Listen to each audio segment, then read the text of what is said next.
I'm Howard Bragman, and I'm an author of the upcoming book, Where's My 15 Minutes?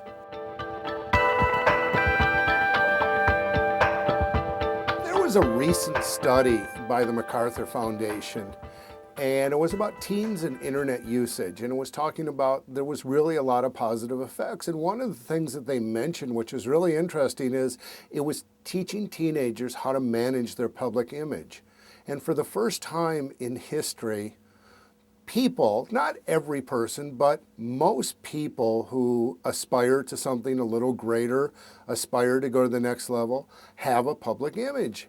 Be you a doctor, a lawyer, a journalist, an Indian chief, whatever you do, you may have a website, you may have a Facebook page, a MySpace page, you may be on Twitter, you may be in newsletters, you may be the president of the PTA. But it's never been easier to have a public image. I know now I teach college at University of Southern California, and I hadn't taught for a few years. Guess what? Every college professor is written about online. Are they a good professor? Do we like their class? Is it easy? You're a college professor, you're a public figure. And there's different levels of this. We're not all Brad and Angelina, obviously, but whatever milieu we operate in, we are public figures, and the rules hold the same whether you're a college professor, whether you're a movie star. If you don't define yourself, somebody else is going to define you, and you're probably not going to be happy with the way they define you, so you better do it yourself.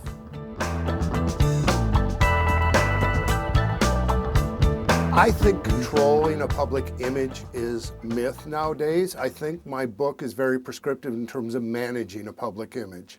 Ultimately, as I tell my celebrities, the best public image you're going to have is by living a good, clean life, and people recognize it. If people, me or anyone else, misbehave, it's going to get out there in the ether. And there's a level of transparency. As I say in my 10 Commandments of PR, the truth will come out and it will bite you in the butt eventually. So I think the myth that we can control anything is kind of just that. It's a myth, but the truth is we can manage it and we can make it better. And as you stated, if we start out early and we create our image from whole cloth early on, that's a lot easier than creating an image. That's a lot easier than modifying an image that's already been created and having to change an image, particularly a bad image.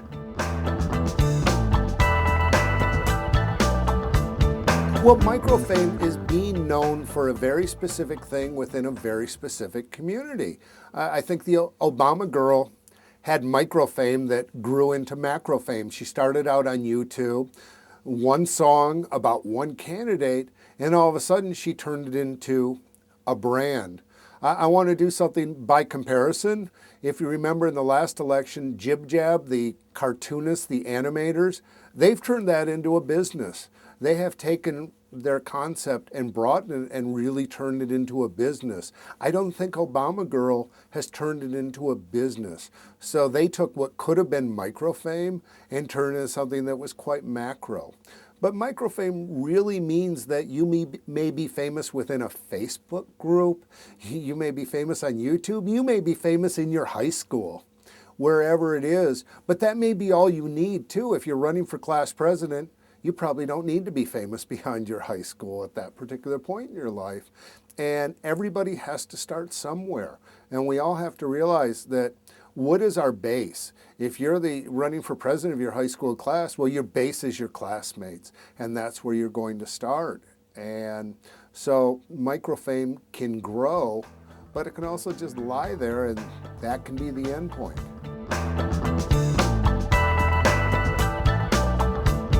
Well, it's not just screwing it up, it's getting out there too soon. People want to rush their image out there without building the foundation. My own nephew is trying to launch a little shirt company, and he got a story. He's at the University of Georgia, and he got a story in the University of Georgia paper.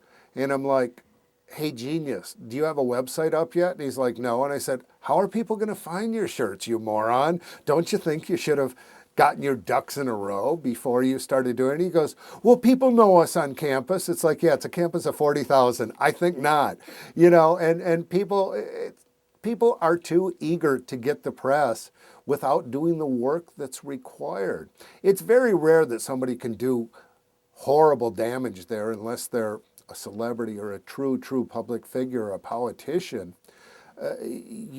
But anybody has to learn. You have to do the preparatory steps to make it last. This is how you build a lasting image. This is how you turn publicity into sales, publicity into change, publicity into dollars, publicity into whatever it is you're trying to do. If you say, I want to clean up the river, and you've created a website that's called riverclean.com, you can say, you go to my website and you see how you can help. That's going to motivate people. If you say, I'm here to clean up the river and I want people to help me, and they go, well, what in the hell do I do to do this? You may not be as strong, and what we really have to do is connect the dots. And that's something the internet does really well, probably better than anything in our lifetime.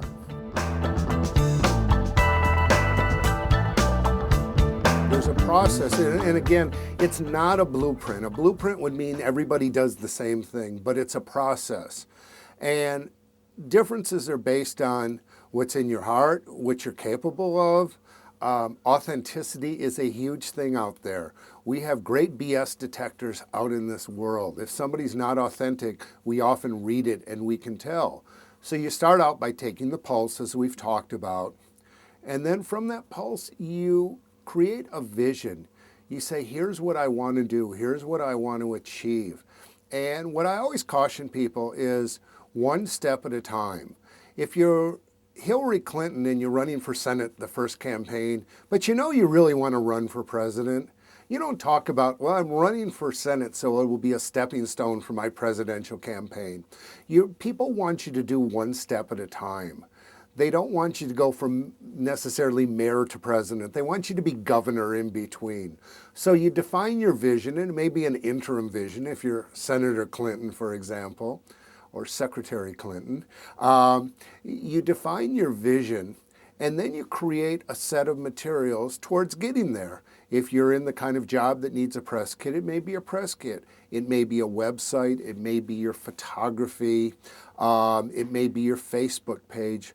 But what's really important is that if people meet you in person, if they see you, if they go to your Facebook page, if they go to your website, if they look at your press kit, that everything is a cohesive whole, that they're all taking you in the same place.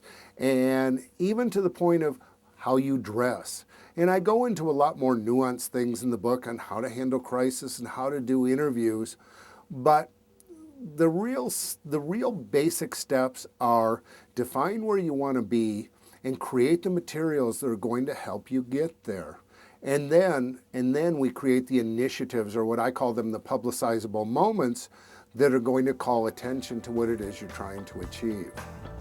It sounds simple, doesn't it?